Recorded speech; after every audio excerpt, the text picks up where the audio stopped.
So our next guest tonight joining us on Punky's MixTape hails out of Northeast Connecticut. I'd like everybody to welcome to the show all of the members of Olde Dogs. How are we doing tonight? Hey, How's it going? Hello. doing great. How are you?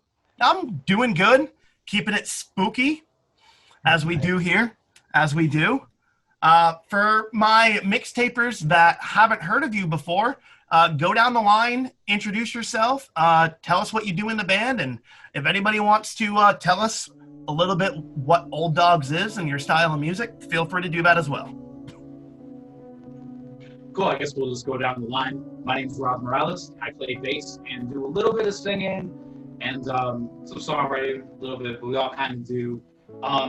We're a band that is really like kind of like punk, kind of like skate punk, a little bit of 90s grunge mixed in there. Just that kind of band. So if you really liked punk records and like 1994 to 2000-ish, like that kind of era, you might really like us. I don't know. I think we try to do a good job of like paying homage to some of the older stuff we like Pennywise and X and all that kind of thing. But also, you can totally tell that we have influences from Iron Cheek and Strike Anywhere and the bands that Descendants and Black Flag and all those guys influenced too. But we're just doing our thing. It's hard to talk about because it all just kind of comes when we're doing it. But yeah, you can go.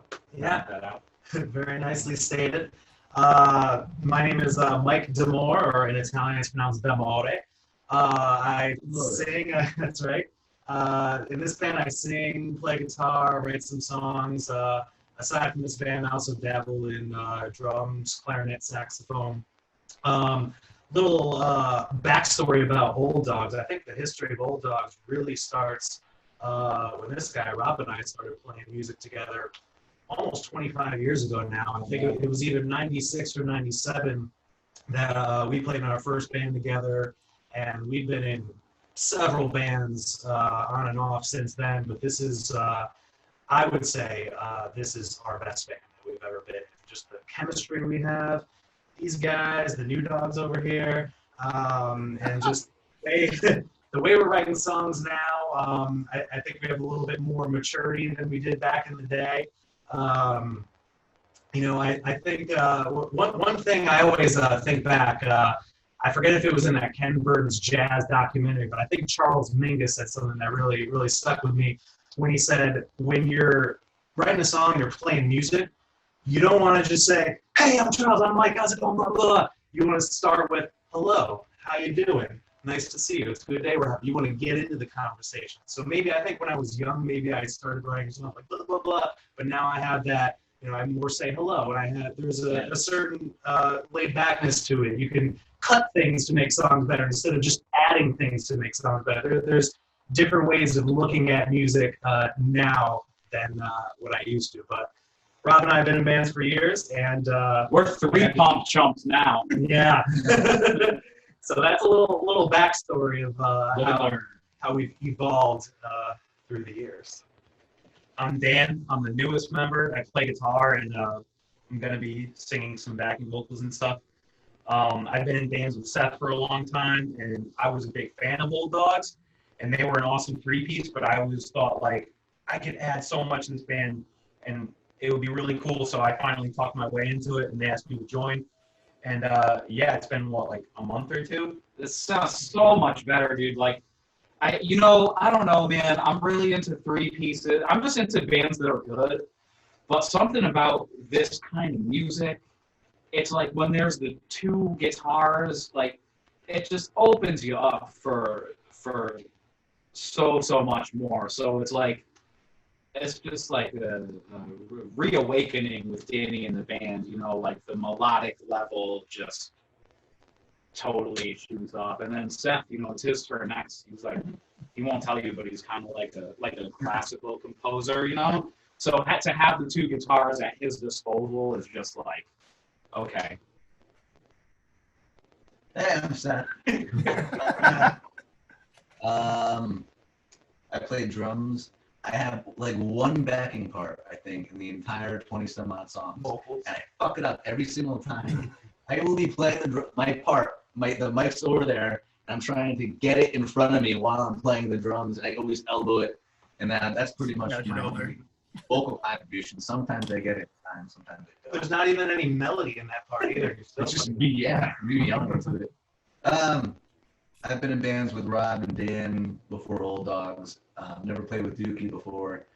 That's my nickname, by the way. We call Mike Mike Dookie because in high school, this guy wore the green. I mean, we're talking like 95, 96. 94. Yeah. So when I say high school, you got to remember, like, this is what I'm talking about. This dude wore the shirt every like so much. Well, I had 3 different Dookie shirts at the time. That was the album that kind of changed my life, you could say, set my whole musical direction. So he wore the shirt so much that the school started calling him Dookie, and it just sort of stuck. I also want to say that Seth's being super modest because he's like an awesome drummer, but he also writes music for guitars, bass, vocals, everything like that. So it's probably like the most collaborative experience I've ever had with a drummer. Yeah. Seth is like, gong, man. Seth is like, I found a gong. I had to hit it at least once. Sorry. I'm not because I tell a lot of bands like, oh yeah, just fucking add a gong. Most of the time I don't even mean it, but the fact that you guys already have one, you're like way ahead of my joke. That's like, I mean, what else could you really add? I mean, besides the gong. It backfired because there was like an inch of dust on that just went everywhere. Oh, Anyways, so go ahead. I was just gonna say I've been in this band Progress with Rob and Dan at different times, and Dan and I used to be in a band called Unfreedom Dies together. But I got into Olde Dogs because a long time ago I used to work for Dookie, and I distinctly remember him threatening to fire me if I didn't play in a band with him. And times are hard, man. I had rent. So I'm only in this for a financial reason because I had It was a bad financial decision, bro. Yeah, I don't know if you know anything about playing drums in a punk rock band, but it's not the most financially lucrative opportunity. my job because I was an amateur, so there was a nice that. No, but we met when we worked together a few years ago and hit it off, and he asked to jam with me. That's kind of how Olde Dogs started. So that's awesome. There is so much to unpack out of all of that, but I actually took notes. So going down. So first of all, to Rob and Mike. So you guys have been playing music together for 25 years. Yeah. That's longer than some of my listeners have been alive, nevertheless playing music together. Yeah, well, if you eat a lot of garlic and smoke a lot of weed, you stay young looking, and that really allows you to, you know. I'm 35. I relate. Yeah, see, so you look like you're, in your early 20s, so you get it. Until I smile and get that whole Luke Perry effect. So when we were 12 or 14 years old, it was the mid 90s, and as you know, so many seminal punk and ska albums were coming out at that time that it was just kind of like hard to deny that stuff. So of course, at the ages that we were, it was just like, all right, we're gonna, you want to start playing music. You're listening to like the greatest punk and hardcore and ska ever made. You didn't know it back then, but it turns out it was. So we started playing music, and we actually didn't know each other too well, even though we went to the same school. But we had mutual friends in a different town who started a band with people that they knew. So I showed up to this band practice in a neighboring town. I was maybe 15 years old or something, and Mike was there. And we were like, oh shit, you live in Newington too? Let's be friends and work on this music together. And it's just like, man, if I knew what I was getting myself into then, I don't know. Because we just kind of we had one short hiatus from playing music because Mike had moved. But anyway, so yeah, we started playing in this ska band, and we just played a bunch of music with that. Then that broke up and we started a different band. And then we played a bunch of music with that. It lasted a bunch of years. And then that ska band started a hardcore band that I was in for a long time. So then I did a bunch of stuff with that. And that kind of, over the years, is what ended up where I started playing a bunch of punk and hardcore and stuff. Mike took maybe like 5 years to focus on his career. But then that all led into, me playing with Seth and Danny's band, The Progress. And in the meantime, while Mike was doing this little bit of like kind of career focus, I would say, he ended up meeting Seth because, me and Seth were friends. So we ended up, and it's just this whole long thing of like a bunch of bands and a ton of playing shows and a bunch of going on tour and a bunch of working in music stores. And it's just like, after all this stuff that seems like it goes by in the blink of an eye, like here we are, and we've got a band that we're comfortable with. And we've been a band for maybe like, I don't know, about 4 years now. And it's just, the chemistry is good, the momentum's good, there's no signs of stopping. We have 1 album out and we're simultaneously working on 3 more. So it's like the content is coming faster than. Our goal is to just record like hundreds of songs now and release music well after we're dead, and no one will know why or how. Yeah, like Tupac. I like that idea because honestly, I mean, there's been way too many times you're like, oh man, that fucking band was gone way too soon. So the fact that you're thinking about the long game of it all, or for Dookie's case, the long view. Nicely done. He did it. I am a child of the 90s. I can easily throw a Green Day pun into most conversation. So yeah, it's like, we're just kind of pumped, It's like the only difference between bands that are great and bands that are okay is that, they're still out there making music against all the odds or whatever. And it's like, we're all in our mid 30s or early 40s. So it's like, okay, if you're still going to do it at that point, you're not going to not do it anymore. You're right. And honestly, it's kind of that lifelong commitment and pursuit. And sometimes, like you take times off for career and, try to think of some different options, because sometimes it does wane, there's good times and there are plenty of bad times. So definitely, every band has its ebb and flow. But I think it's admirable that you've managed to keep together for so many years. That part I find very, very fascinating. So before I jump over to the other boys, I just want to know what keeps your bromance so strong. I want to know too. That's a great question. It's probably a combination of different things. One of the things that I've thought about over the years is when it comes to at least like face-to-face interactions with people, I only tend to make fun of the people that I love. And I think the fact that Rob and I have just constantly made fun of each other for 25 years, I genuinely think that's helped to keep the relationship healthy.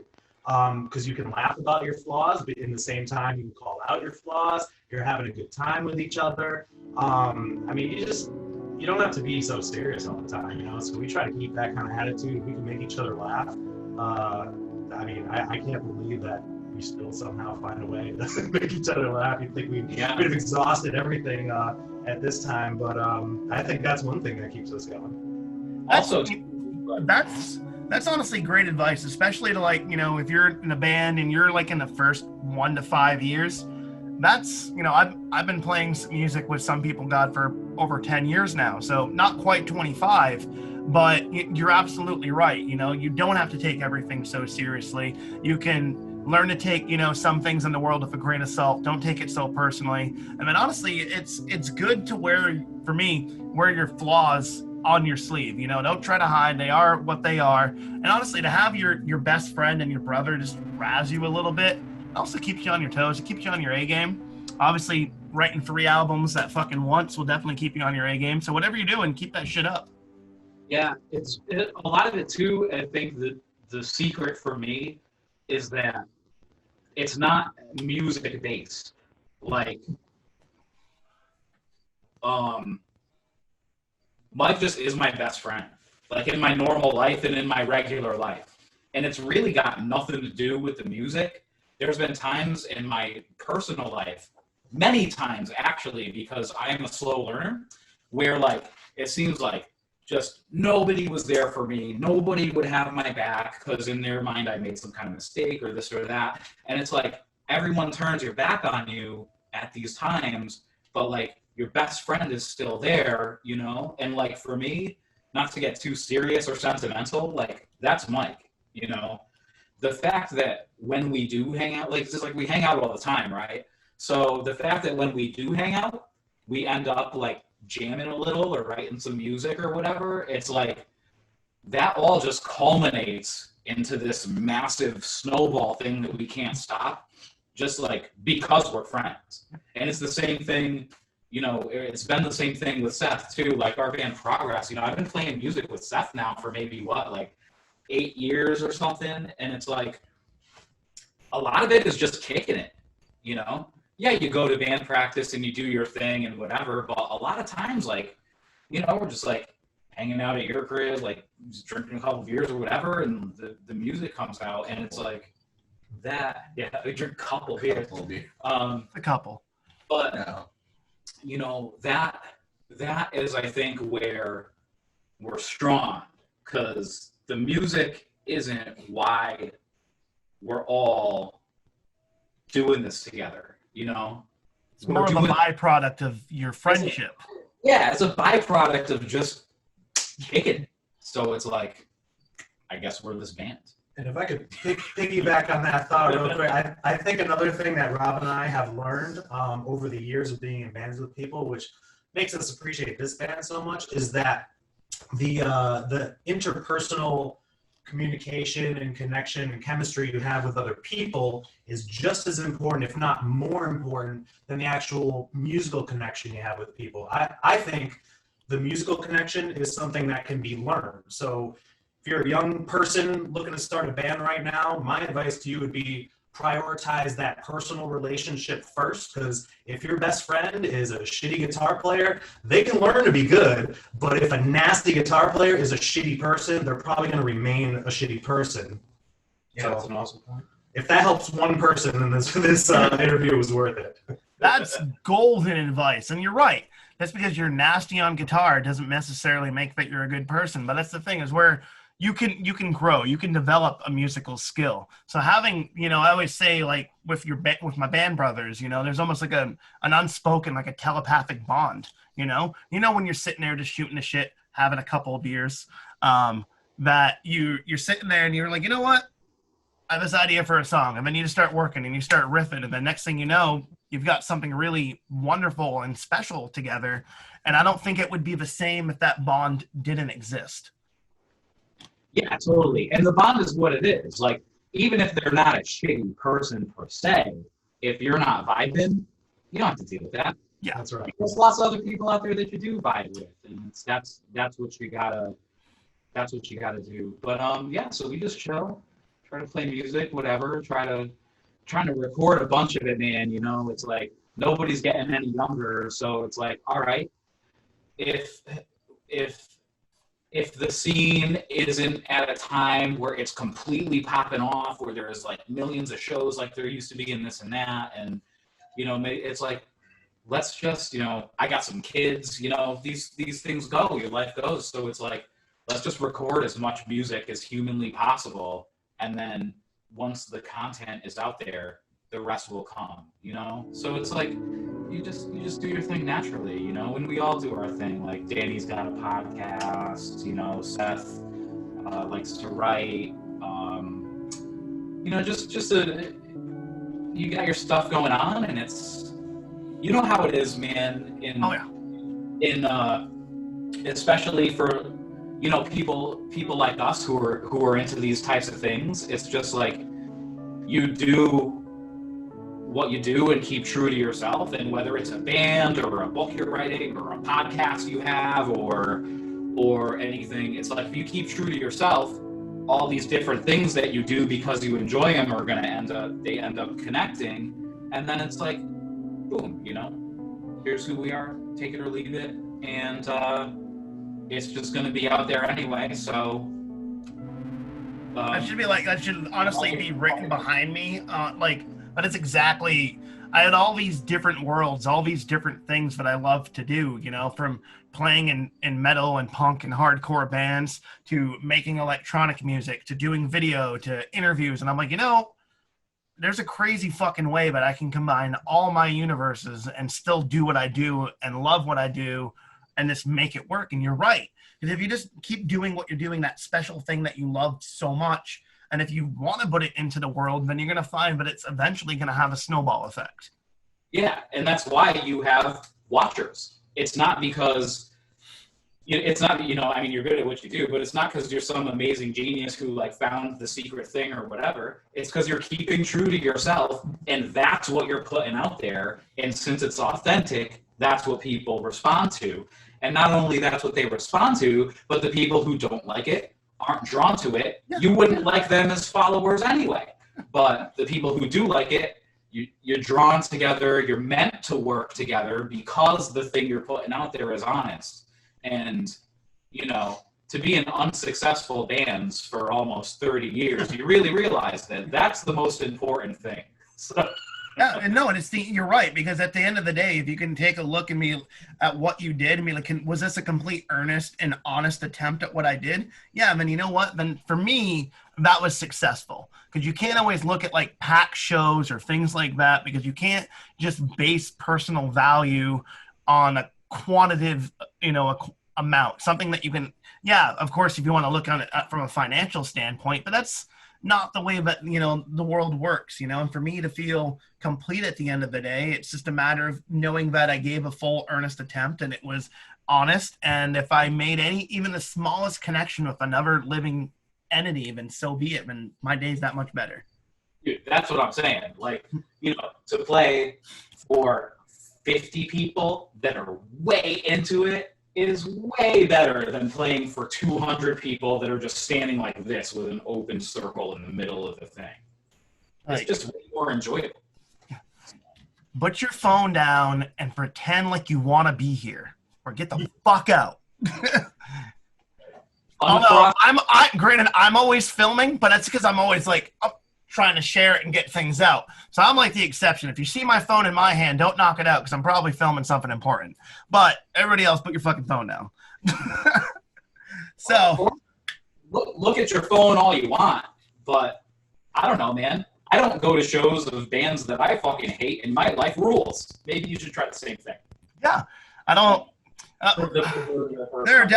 There are moments when you look around the show and you can just see that person who's just so horribly bored, and that they got dragged there, and they're so out of place, and they're not even given like their surroundings and like a full chance at all. Like and that's usually at a bigger show, usually not at like little dive shows, but I like seeing that at like big festivals. It's just that one out of place person that's completely over it.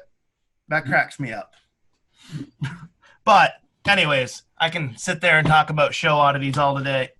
But moving down the line. So, Dan, most recent addition into the band, and obviously you like what they were doing for, while you were a fan that turned into a member, or what was it like to be able to jump in with somebody that you really liked and were digging what they were doing, but also that had so much pre-established history? Yeah, so we're still kind of working through that. Just the actual undertaking of learning a large amount of songs is something that I'm working through now. But it's also interesting because, like, I've talked to them, the band was clearly designed and the songs were written for a three-piece, for like one guitar. And I didn't want to just come in and like force my way into the band and just double up on every guitar part and just do the same old thing. So I'm trying to look at it as if like these are brand new songs and I'm writing a second guitar part.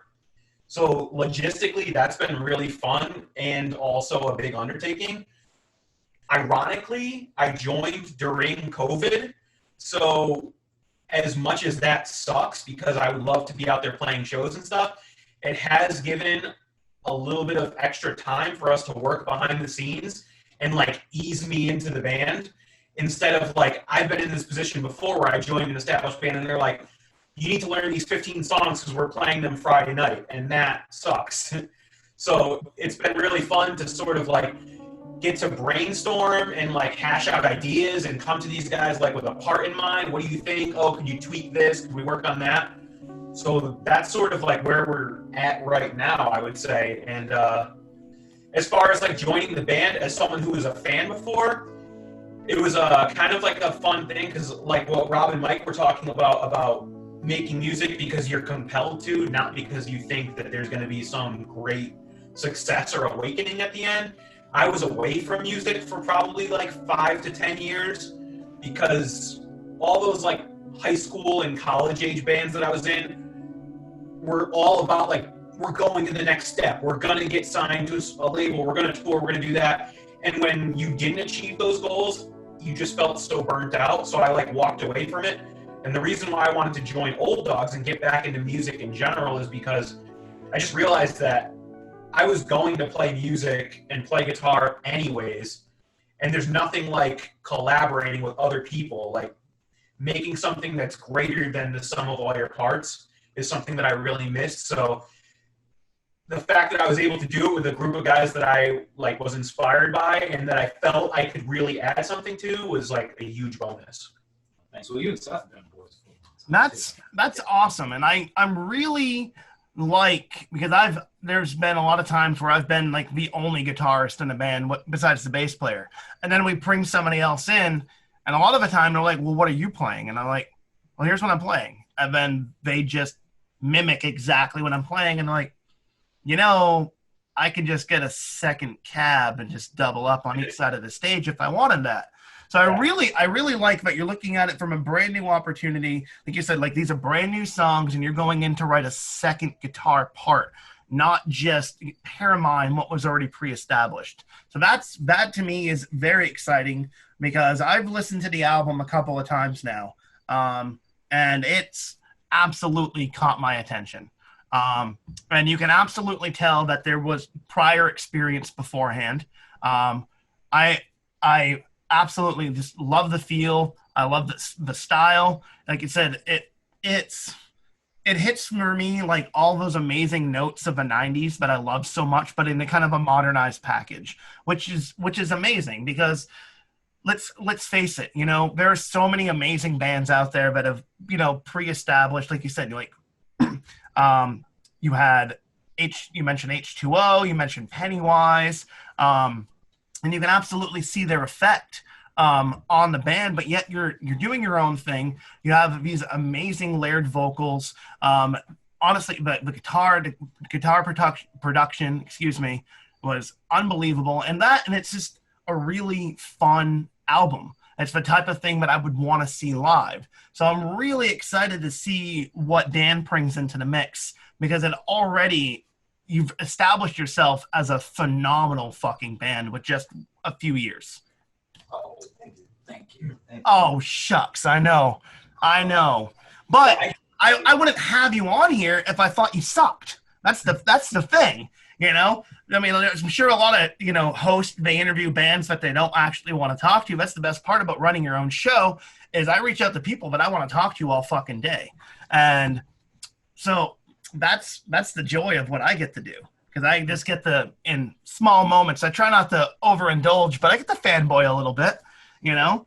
And I think you guys are worth it. You've got a great album. It's a ton of fun. And it's a very clean production. Before I get into that part, though, I am curious, Seth, our quiet man off to the side, recessed Seth over there, hiding, sneaking off, drinking his Dunkin' Donuts. If you don't know what Dunkin' Donuts is, you don't live in New England. That's the motto. That's the motto for Dunkin' Donuts. If you don't know what we are, you don't live in New England. But, so I kind of thing I want to touch upon is, so you have a little bit more of a classic composer. You kind of do a little bit more than just writing drums in the band? Yeah, I mean, A lot more. For Olde Dogs, I've recently started adding more like composition and writing some songs. When I initially started with him, I kind of just wanted to, like, Dookie was kind of like lead writer and all that. He still is, and I just wanted to kind of like roll back on drums and enjoy what he was doing and everything. But yeah, for like recent bands, I wrote a lot of those songs and try to get better and better with it. But yeah, now I'm playing a little bit more of a role when it comes to writing new stuff for us. And what Seth probably won't tell you, being the modest, respectable man that he is that even on the album that's out, Nothing's on the Line, even though Seth wasn't the original creator, the genesis of any of those songs was not his doing.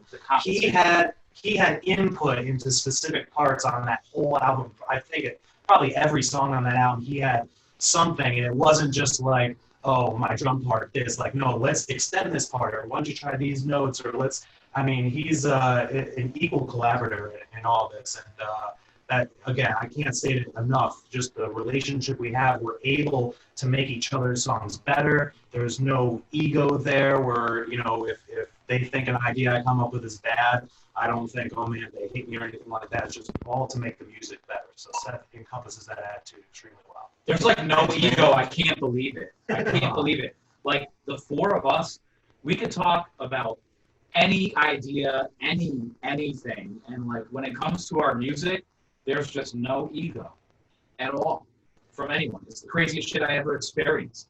It's like, okay. Whatever makes the song better. It's like, okay, let's try it. We're all hearing the same shit. If it's a better thing, we'll all know. If it's not, we'll all know. And if it's on the fence, we just vote. And whatever the vote is, we do. And nobody cares. We're just trying to drive the train together, I guess. It's really cool. Well, I think that collaborative effort is huge, because there's a lot of bands out there where that there's one member that's like a driving force, and they're always in the very first of the liner notes on every single song, and sometimes band members aren't even listed. There are plenty of bands out there that it's just like one individual, and then you do what I say. And that, to me, the music is cool, but like the heart, and that's a big thing, especially in punk, is, you can sit there and you can play like a straight ahead hardcore track or a thrashy track or even like a two-step song. And if you don't have the fucking heart and conviction, like you said, the honesty stands out, more than anything. So you can go in there and you could be like, oh, we're going to start a punk band. But if you don't have the heart and the ethos, and then it's the general connection to your bandmates, to yourself, to the community, then honestly, I think it just falls short. You sound generic, and it honestly, you're just move away with the rest of the bands. And you don't stand the test of time in that regard. And I think kind of circling back to what Dookie and Rob were saying earlier, that level of honesty, not being afraid to take constructive criticism, put your ego aside entirely, because honestly, I think you can have some of the best musicians in the world, and you put them all in one room, and then you get a band called Tapeworm. And Tapeworm did not work out, because you get like Trent Reznor, you had Tori Amos, you had Chino Marino, Maynard James Keenan, all in a room. And on paper, you're like, oh yeah, let's totally do it. And they're going to start a band. It's going to be great. And it was a fucking shit show, because nobody could put their ego aside and decide on what they actually wanted to do. And that's a problem. And I completely agree. I don't think, it's one to know what you're capable of doing, but you also need to know what you're incapable of doing as well, And I think being honest with yourself and having your bandmates being honest with you, that's huge. Be able to take that at the end of the day.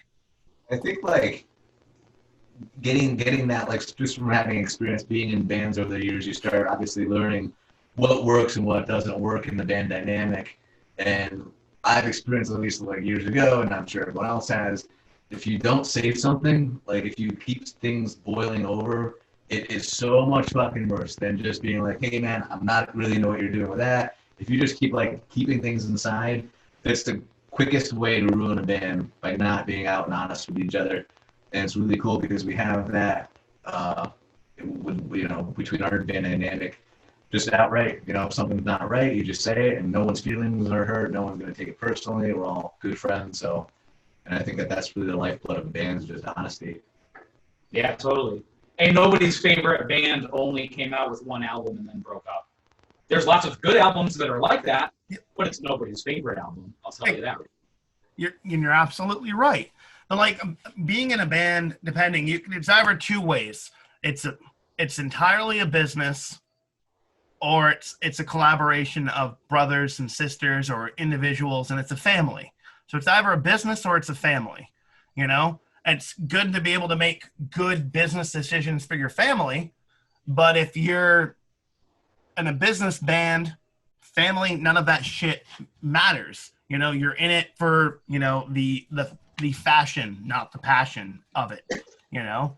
And I think what makes a band successful is it's like with any relationship, you know, and it is at the end of the day, it absolutely is a relationship, and it's honesty, you know, just being vocal about your needs, your expectations, and setting your ego aside.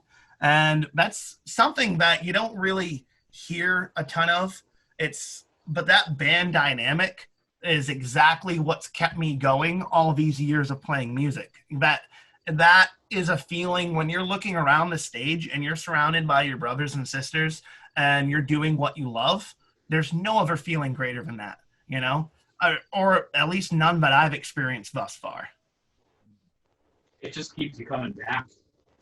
Why even do it? You know, it's like I go to work for money and I play music for fun. And it would be really, really amazing if I had so much fun that it ended up making some money. But if it never does, I'm not going to try to confuse the two or give myself some kind of false narrative that they should be one and the same, because you're just always going to feel like a failure or something if you do that. But if you do the stuff that comes from your heart for your heart, and you do whatever you have to do to make a living, then like you don't give yourself any falsified information. You're not walking around always contradicting yourself because you're giving yourself two narratives. Oh, you know, I want this band to like be my living and make all this money, and it's not, and what am I doing wrong, and this and that or whatever. You're just going to spin yourself into never getting anything accomplished. But if you just do what you fucking want, and maybe one day it makes money and maybe it doesn't, or what the fuck ever, then you're going to do it anyway. It's true. Honestly, Olde Dogs, you're really living up to your fucking name, because you've got some straight up, like, some old dog advice right there. So, new dogs, not the actual New Dog band members, but new dogs listening who haven't been in the game as long. That was some bullshit, because these dudes have paid their dues. Well, they're old dogs too. So don't call. They're all old dogs. I don't know who wrote that script for tonight, but they're fire. Honestly, like, as corny as it sounds, the name was like a huge selling point to me, because I hate bands of like older guys who are trying to pretend that they're like some cool hip new thing, like dyeing their hair and shit. Like, we're the old dogs. We've been around. We've seen it all. And we're like doing it. And I was like, that's a cool. I would love to join something like that. Actually, Josh Hammond from Bloodshot Hooligans named the band. You know? Yeah, well, it wasn't even us. I was just like thinking about like coming out with this band, you know, because the three of us, like, there was a bunch of songs going on, and we had recorded some of them. And it was my friend Josh. You know, he's been in a bunch of bands and shit too. And we were just chilling. And I was like, hey, what do you think we should call this band? And we had some names floating around and stuff. And this guy was just like, why don't you call it Olde Dogs? And I said, great. If it's cool with you, I will, because I love that. Did he specify the E? O-L? No, the E is because like we wanted people to find us online and what, you know, and what have you. And dude, there are like 75 bands called Olde Dogs. But we had already, like, you know, we were feeling really good about it and stuff. So I said, all right, just put an E at the end. It's a different name. I don't know, it doesn't matter what we call it. You know what? When we have fucking 50 albums in 3 years, no one's going to fucking care what we're called, you know? Like, we didn't care what any band's name is. No, if they're great, they're great. So we just put an E at the end so people could find us on the internet. And if anyone wants to take legal action against us, fuck you, because then we'll have the coolest story ever. No, So send him to Josh. come on. Josh's fault. He'll take the rest of that. Wasn't that our idea? I don't even care. Fucking sue us all day long because that's the coolest story ever. So if you want to, help us get more popular, if you're watching this right now and you're in a band called Olde Dogs with no E, come at us. I don't give a fuck. We got a back. Probably busy covering, I don't know. What's something that a rock band would cover in a bar? They're probably practicing Eve 6 covers right now and being outraged somewhere in the world. Because I found a couple of dad rock cover bands that were Olde Dogs that weren't you guys, trying to find you guys. I'm like, oh, fuck, this band is awesome. I need to find more of them. And I was leaving off the E. But then I realized, like, oh, fuck, there's an E in there, but I never forgot it. So if you're Olde Dogs without an E, well, fuck you. See, so we're also from Central Connecticut, right? And there's like a really rich history of amazing hardcore bands, which is partly how our album ended up sounding so good, is because just from all the people we know back in the day, like this guy Greg Thomas and Chris Teddy, Greg was in like Misery Signals and Shy Balloon, and he's in this band End that's fucking phenomenal. And his partner, Chris Teddy, is in The World's Beautiful Place and I'm No Longer Afraid to Die. And these cats have a studio in Connecticut. And since we know them from like back in the day, I was like, dude, we'd be honored if you would like record our first record just to help us come out of the gate strong. And their studio is out of control. And they were like, we will help you with that. So, that's blowing my mind because honestly, that was one of the things I was going to ask about, especially for a first fucking record. Like, I hate to say this, but it's for like a first album. It does not sound like a first album at all. It's toy, but in all seriousness, it's unbelievably fucking well produced. And that was one of the little notes that I had here, and I'm like, oh, ask about the recording of the album because I'm fucking curious about that.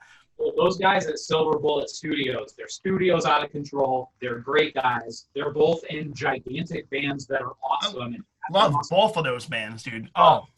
So the reason I got talking about Central Connecticut was not all Silver Bullet, but remember, like, American Nightmare got sued. And all that did was just help them get to, like, this next level from the publicity, So it's just all, like, talking about, like, joking around about getting sued and shit. It just reminds me of that. My high school band was the Rejected, and we got a cease and desist order from like some German electronica group called the Rejected, and we were like, I was 14. I was like, I don't know what this means, but I think we're in trouble. It means you've made it. Yeah. See, if social media was all the rage, you probably would have gotten huge from it. Yeah. And the recording process for Silver Bullet, I've never recorded drums like this. Usually, you just like you're playing a click track, you play the song, they get the song, they save the mix and everything. Greg was like, so we recorded what, 18, 19 songs? 17 songs. 17 songs. Yeah, we recorded 2 albums at once when we went in there. And Nothing's on the Line is the first one, and then there's another EP that's coming out of those sessions, fairly soon. And so Greg had me do the drums, everything 3 times. So play the one song 3 times. He would take the best out of all these mixes and make one, So that ended up being math 17. But it was 17 songs. So I did 51 drum takes. Yes. I was going to do the math, like 51 drum takes. One day, it was the most heroic recording performance I've ever seen in my life. It was unbelievable. I smell like breaking my own sweat. Oh my God. And even those takes at the very end, I mean, he was laying it down with the full energy. It was awesome. The other thing I wanted to add about that recording experience was it kind of relates to what we were talking about our band. I mean, I think it's obvious listening to that album. Gong dust. That's okay. Blow that gong dust. Like listening to our album and other albums that were produced by Greg at Silver Bullet, you can tell the production skills they have in making it sound good. But what you don't know from that is that those guys also have those interpersonal relationships, the chemistry it was almost like they were an extra part of our band, the way we were able to work with them and just say, oh, let's try this, let's do that. The communication was so top notch. And I think with a producer, that's also super important with a producer, just as it is with bands. So that also, I think, contributed to getting what we wanted out of that album. Oh, dude, those guys are so cool. Yeah, and I'm incredibly pissed that I joined after they recorded that, because I've been trying to record at Silver Bullet for like my last 3 bands, and just between like band issues and scheduling conflicts and money issues, I can never make it work. So I joined Olde Dogs. They're like, oh yeah, we recorded at Silver Bullet and we're done. And I was like, no. And now to add insult to injury, probably just because of some, time constraints that nobody can help or whatever, this poor bastard might have to record guitar over the Silver Bullet sessions, not at Silver Bullet, so our EP can have our other guitar player on it. Unless people want to raise funds for me to go record at Silver Bullet, you should start a GoFundMe. Yeah. Or an OnlyFans.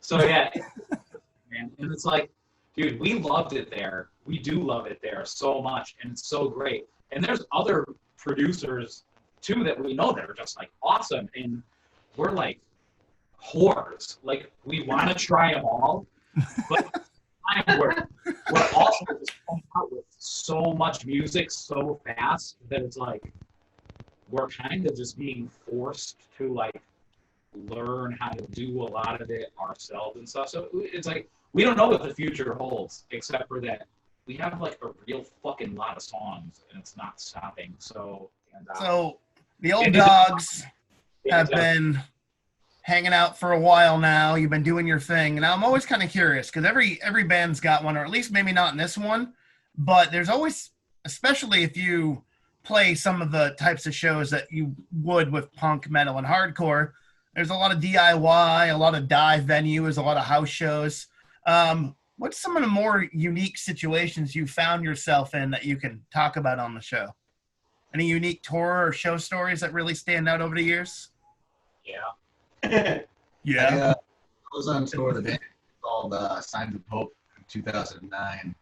And we did a 50-something day show tour. So we did the whole country, then we did Mexico. And we were down in Mexico, and I remember the promoters had pulled us inside, and they were telling us we need to watch like the police there, and that it was a sort of a scary neighborhood, and they were kind of hiding us from the police in Mexico because they thought we would like disappear or something. I just remember that being like a scary kind of interesting experience. That was the first thing that popped in my mind. I was on a tour with Seth, a little mini tour in progress back in the day. And we were sort of just going down the East Coast, and we didn't have a lot of shows booked. It was sort of like a long weekend thing. And one of the shows was at like a youth center that was connected to a church. And we got there, and there was clearly not going to be a show. There was no equipment. There was no advertising, nothing. It was just an empty room. And the guy who booked it was like a middle-aged like youth pastor. And he was like, oh, I don't think the show is going to happen, but don't worry, we got you guys set with food, and you can all sleep over my house. And I was like, no, we're not doing that. And he seemed very friendly. And so I think we all pitched in and got a hotel room that night, because That's a smart move. I was like, no, this seems like a Dateline episode. Dude, yeah, it's like you never know when you're out there. I had, so many things. Back in the ska days, I had somebody, he would like, try to pay us with drugs, dude. The guarantee was $100, and he was just like, do you want an 8-ball instead? And I was like, I'm like 19, like, no, I don't. I want the money, Like, I thought my band was doing this thing. So he tried to pay us with drugs. I was like, fuck that. One time, I was in this band called In Pieces, and we did some tours, And this one time, this guy was so sick, like physically ill, right? And we were on tour, and it was a show. It was in a basement, maybe in like Minneapolis or something. I don't know. And I was like, dude, are you guys gonna play tonight? Because your drummer, like, obviously has influenza so bad he can barely fucking move. And he was just like, I don't care, you know, I can sleep when I'm dead. You know, the guy's like green. Like, all right, cool, more power to you. So they're playing. Granted, they were like, we had to go on after that. This drummer is playing his ass off, and he's obviously got the flu. And they're raging, the band is fucking good. This guy, mid, you know, the beat, you know, mid the beat, throws up all over his drum kit, right? All over his drum kit. Doesn't skip a beat. Dude, the stage is carpeted too. Like, it's the stage in a basement of a punk house, lots of carpet, lots of it. Dude, the guy doesn't miss a beat. Keeps going, right? So there's throw up all over his drums. There's puke. It's splattering everywhere. It's getting all over the place. The guys in the band are like slipping on his vomit and stuff. And like, they just did their set, and it was like kind of rad. And then you got to go on, and there's just throw up all over the place. So that was in a hot venue too. So that's just yeah. You got one? There's that, dude. There's so many things, dude. One time we were sleeping in the van, like outside of a hotel, right? Just trying to sleep there and get some rest. And this dude comes up, must be like 1 a.m. or something. He like knocks on the window. He's like, "Hey, what are you boys up to?" Nothing, just chilling, whatever. Well, I got a room in there. If you want to get down, you know, like that kind of thing. And we're like, "What do you mean?" He's like, "Well, I'm down for what." We were just like, "Yeah, yeah, we're not doing that, dude. Sorry." So, you know, getting down, shit like that. One time we pulled up to somewhere, like a gas station, we got some snacks or something, and these cops, we get there, these cops all pull up, all crazy, all fast, and they're just like, "No, you guys gotta get out of here. You can't be here right now." And the two dudes that went in the store, they're like, "What the fuck's going on?" They're like, "Somebody just got shot right behind this place, like now. So you guys gotta go." And it's like, what are the odds of that? You're going against some chicks and you get kicked out because it's like a scene. Jesus. That was crazy. I don't know, man. This stuff goes on, and it's like, what are you gonna do, dude? Not to mention Whitney House. I don't know if you guys remember that. There's this house in Hartford that used to have a shitload of shows in the basement, and like, I lived down the street from it, so like I'd be there all the time, and that is just like, I don't know how it is up where you are, but in the heyday, was there a house where there was shows in the basement? Because if you were at that place every day, I'm sure you saw some fucking shit, right? oh yeah. That's just that's what makes it fun, you know, is like all that kind of thing. But, I don't have any stories that good, but the one that pops out in my mind, I know Rob will remember this, but this one ska band we were in, it had many different eras, I guess you could say. And this one era, we had a couple shows in New Hampshire booked, and basically everybody in the band quit except for Rob and I. So the band was just me and Rob, and we decided, you know what? Let's just play these shows. So that was before I like really played guitar seriously. I only really used it as a songwriting vehicle back then. You were playing sax. Yeah, I was just playing saxophone and sing. So I had to learn the songs on guitar out of my comfort zone. So this is just like me and him, like in our bedroom practicing for these shows. We drive up to New Hampshire and we play the first show and actually pull it off decently well at this little club coffee house place. And then we go to this other place, which is a college, where they loved us when the full band was there. And first part of the show was okay, but then I just fell apart during that. It's the only time I ever played a show and bombed and lost it. I'm not saying I'm always perfect, but I can at least keep it together and keep it going. That was the only time where I just sucked and it was embarrassing and just lost it. But then after that show, Rob and I kept writing songs together. We found new members to the band, and we brought that band back up to better than it ever was. That's one of my favorite stories about with this guy. How you just have that relationship with even one other person. You can keep it going if you two are passionate about the music. I do have a question for you, and it's up to you if you want this to make the final cut or not. Can I take a 90-second bathroom break? Is that acceptable? Yeah, totally. I'll be right back. I'm leaving it in the cut. We can fix it in post. Yeah, Fuck it, we'll fix it in post. Let's talk shit about Dookie while he's still on board. Pretty easy to do. Where do you want to? Why don't you? Danny's got a podcast, and it's fucking. Oh, trust me, I got notes on that too. So what we can do is, you guys are good. You guys are good. Honestly, and I'll edit this out here. It's the beauty of post. You've in conversation, you've pretty much answered all of my questions, and I like that because it keeps more of a conversation and less of just like a Q&A. I hate those types of interviews. Yeah, I actually watched a bunch of your interviews before this one, and I was like, okay, like, he's pretty good. As long as I can remember my life, I think I'll do okay. Yeah, it really just depends on how stoned you get before the interview. Well, that's the thing, is that we deliberately were like, maybe we should wait just in case. It's so nice of you. I didn't, but that's really nice of you. Sometimes you'll be like, oh, yeah, you know, this hybrid's got me ready to talk. And then sometimes, like, it depends on nothing, right? Like, sometimes you get baked and you're just like, let's fucking do this. And sometimes you get baked and you can be the most interesting motherfucker in the world and you just don't speak. So it's like, I didn't want to risk that.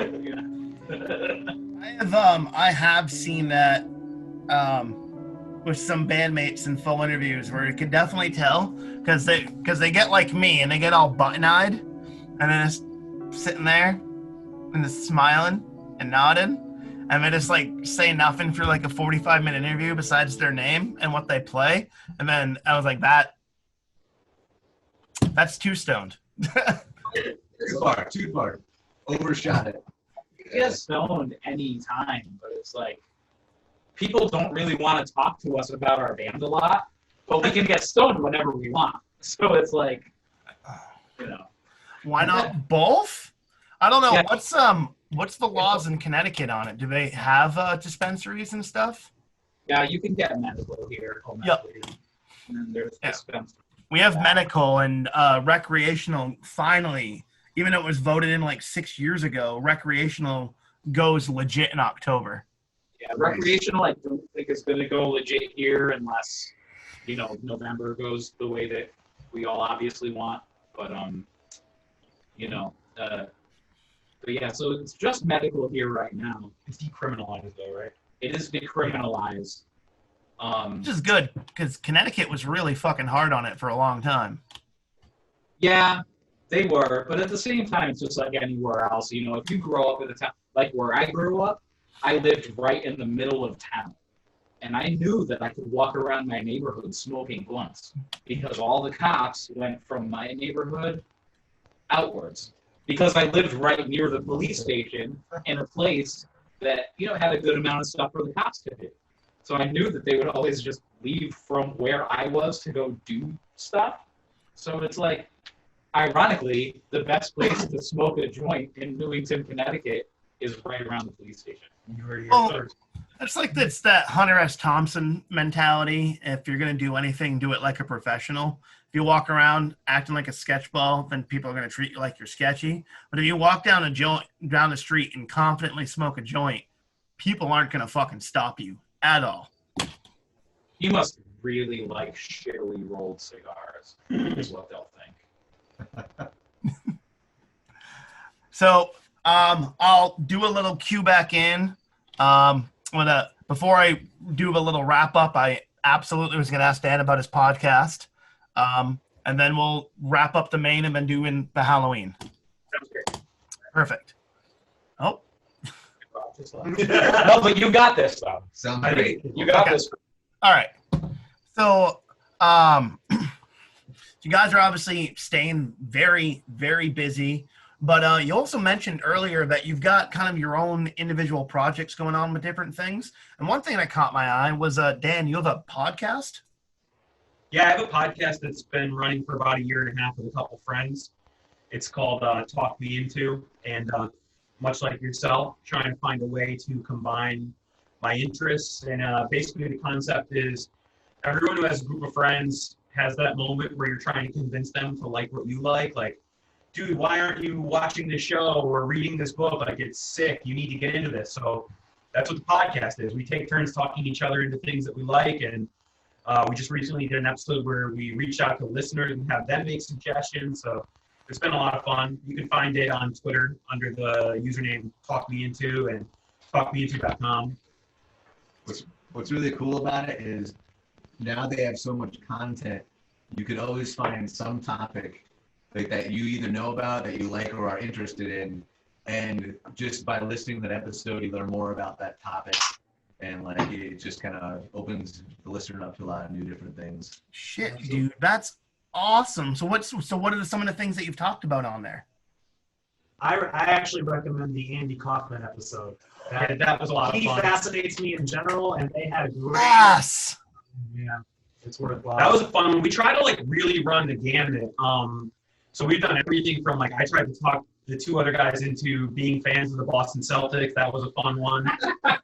We've also done like a wide variety of like musical interests, like everything from like Bob Dylan to like an upcoming one is going to be Kendrick Lamar to Touche Amore. So we just do everything, anything that we're interested in. TV shows that are popular right now. We just did an episode on the Umbrella Academy. Ooh, love that show.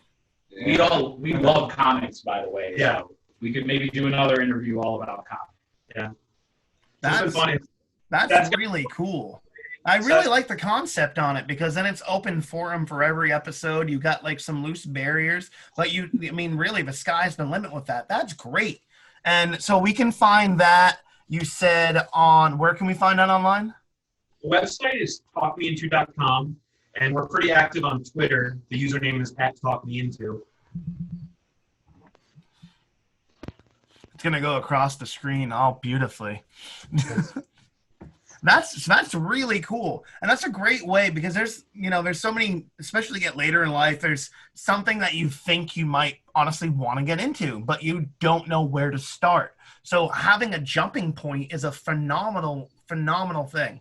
And honestly, I'm that way with like so many of my friends in my social circle. And I'm like, you got to try this. And the biggest thing for me is like, you got to come play Dungeons and Dragons with me. Hands down, you got to come play D&D. They're like, I've never played D&D before. I'm like, you have a fucking imagination? Come on, come play. So have you done a D&D episode yet? So one of our ground rules is we won't do something that all the hosts already like, which is kind of awkward because we end up missing out on some of our favorite things, and we all play D&D. So we haven't done that. But we've been talking recently about having a guest on and trying to convince them to play D&D. So that might be something that happens in the future. We did do Magic the Gathering, and we did also talk about a podcast, Dungeons and Daddies, which is like a D&D podcast that's really fun. So it's definitely been floating around the idea sphere. Well, that's awesome. I've got my monster manuals in the back behind me. This motherfucker has idea spheres. How are we not going to let him into the band? Yeah. He's got idea spheres. That's how I pitched myself. I just walked through and I was like, guys, idea spheres. You're in. That's fucking awesome. Oh man, that's the type of thing that like I've gotten to the point where I really, if I'm not driving to a podcast or a book, then I'm really not enjoying driving anymore. I didn't realize how much time I was wasting not learning things while driving. And I fucking love that. And it makes, especially where you live, place like where I do in rural Maine, everything is so fucking far away. So have a half an hour, 40-minute drive, you can get in a good chunk of a podcast, sometimes even an entire podcast as you're heading to your destination. So it's nice. It switch things up. And there's so much amazing, unique content like what Dan's doing out there. It's like an endless fountain of information, but it's neat because of all the little personal touches and everybody's own perspective on things. That's what I like about it. You're getting a vignette into somebody else's life and their mind, and they're sharing their philosophy with you. I think that's exciting. And if you ever want to crash your car by reading while driving, Seth wrote an entire fantasy novel. He's been, I don't know if you're talking about it yet, but No, I'm not talking I'm not talking about it. working with people right now to find a publisher. So this dude who's like the drummer of the band is also like a novelist, which is like crazy. aspiring now. Well, you wrote it. Hey, honestly, I mean, you did the work. You put pen to paper. You did the thing. It's only if it's decent, it's a matter of time. Is it something that you want to talk about, or you just want to hold off a second?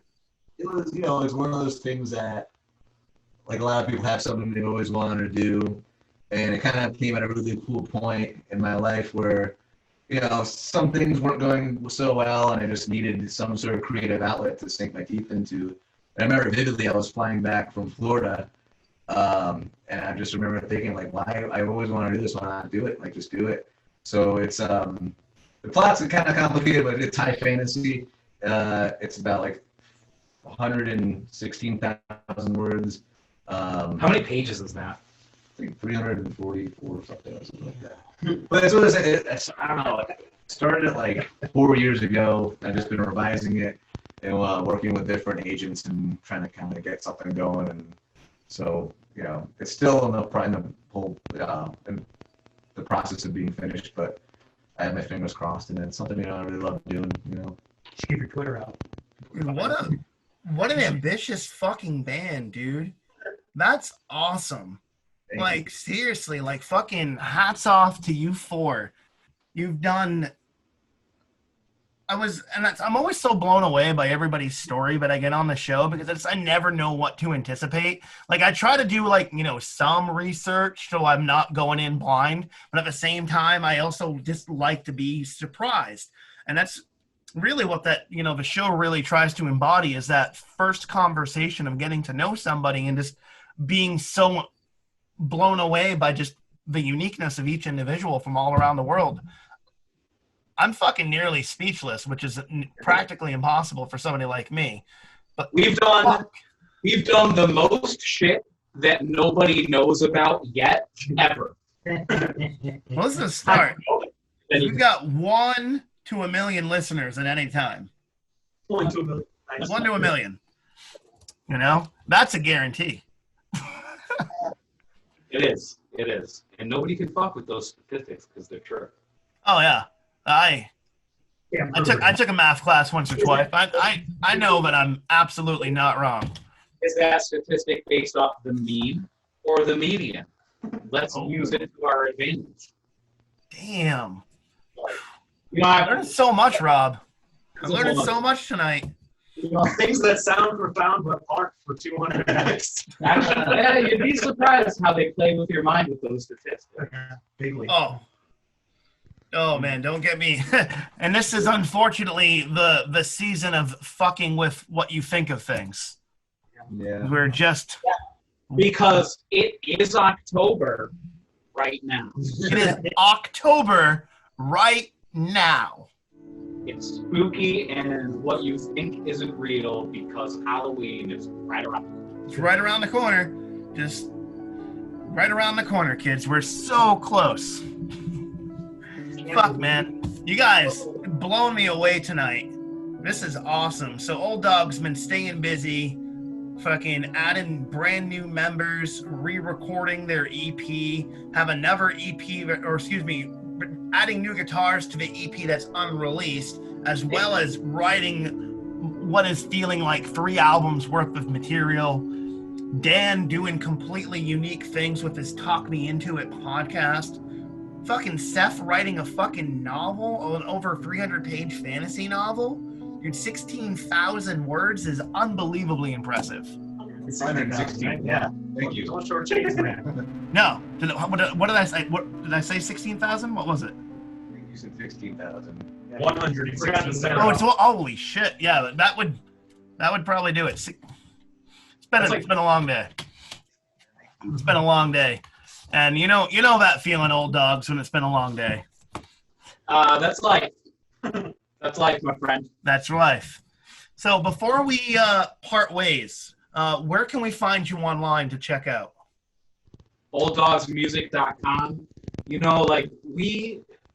We think the most important thing for people who want to listen to us is the mailing list. Because we're really only going to email you if we're coming out with music or limited edition merch. And everything just gets so lost in the internet. and it's like, you know, like us, follow us. So olddogsmusic.com, you know, what? With an E. Old with an E. Yeah, OLDEDOGSMUSIC.com. That's the best place. You're really only going to find out about like limited edition merch and albums that are coming out and stuff that way. We'll post about it on Facebook and Instagram and stuff, but OLDE, olddogsmusic.com is really the best way. Not to mention, we feel really strongly that if you want to listen to our music, you should be able to. If you want to buy a physical, you know, 7-inch or shirt or something, that's up to you. You're not going to know until you hear us. So we want you to go to Olde Dogs Music, that's old with an E, olddogsmusic.com, and download our songs for free. What's a download? We don't care. The music's already recorded. You're not hurting us by downloading it for free. Listen to it as much as you want. And thank you. And thank you for doing so if you do. And party, you know, turn that shit up at the party with your friends if you want to. If you feel like buying merch and supporting, great. If you don't, that's fine too. Anybody can listen to it. And we hope that we can keep that going with all our albums. And if there's ever a show again, it'll be posted on there too, right? That's right. Yeah, shows get posted on there too when they happen. And but what is the joy of music if not listening to it without paying a fucking $1 for 3 minutes of your time? That was an infomercial. You know That's what I'm saying? I'm There's more. subscribe on that hook, line, and sinker. Honestly, that's phenomenal. So you can find you again, OLDEDOGSMUSIC.com. That's olddogsmusic.com. Look, I just wanted to join in on the infomercial because you did a fucking great job. I mean, honestly, we could have swapped seats on that one. Oh wait, We'll add one go. oh wait, there's more. Yes. Doing. Get the gong. You're gonna be addicted to gong dust now for another 3 weeks. If you download now, we promise to give you a minute or two that you can never get back. Ooh. Limited time offer. Limited time opportunity to lose your time. I dig it. Old Dogs, you guys have been fucking awesome. Awesome. I was not, and that's the thing, I never know what to expect. And this once again defied all my expectations. My amazing old dog guests tonight have been Rob, Mike, Dan, and Seth. Any other final thoughts before we part ways? I got nothing, man. Just thank you. Yeah, thanks for everything. Yeah, If of anybody course. wants to talk to us about anything, I guess feel free to go for it. We like to, you know, engage or whatever. So, thanks. Perfect. Well, we're gonna check out a chunk of the album here shortly, so mixtapers, hold tight. My guests this evening have been Olde Dogs out of Northeast Connecticut. Thank you so much, guys. You. Thank you, man.